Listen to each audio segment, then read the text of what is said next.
The bad thing happened on the second day of their vacation. Although they would end up calling it many things in the coming years, the crisis, the blackout, the incident, the event would always be defined by one important feature.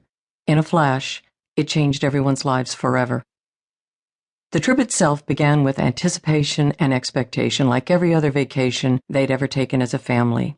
The Boeing 757 touched down at Shannon Airport outside of Limerick in early September. Sarah could feel her 10-year-old son's excitement in the seat next to hers. "And you're positive I'll be able to recharge my iPhone?" he asked as he stared out the airplane window. "Ireland is not a third world country," his father said as he unbuckled his seatbelt. "In fact, I read that they lead the world in computer technology or something."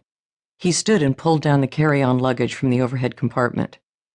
"But consider giving the iPhone a break," Sarah said. "We're here to see Ireland. It's a very rural country with all kinds of—" "You told me, Mom," John said. "I get it. Rural, beautiful, lots of history and stuff. I just don't want to be bored out of my mind, okay? I mean, while you and Dad are sitting in cafes and visiting museums, I need my stuff too." Sarah caught her husband's eye. He shook his head.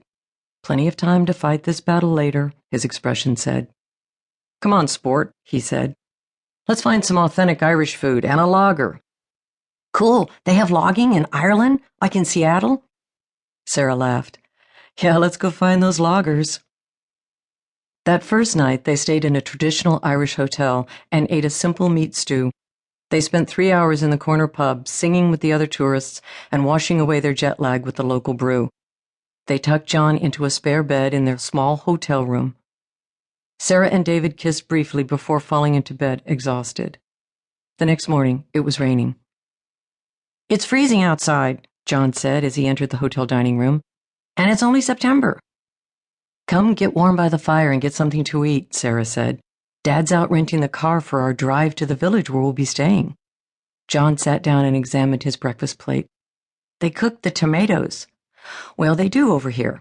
And I wanted bacon, but they gave me ham." "This is what their bacon looks like." "It's ham." "Well, so is bacon, really." "No, bacon and ham both come from a pig, but bacon is not ham." "Okay, John, but this is as close to bacon as you can get for the next 10 days, okay?" "The toast is weird." "John, everything is weird when you're in a foreign country, all right? It's part of the reason one travels, to have some things not the same as where you live." John cut a piece of ham and ate it. "It's not terrible." "Good boy."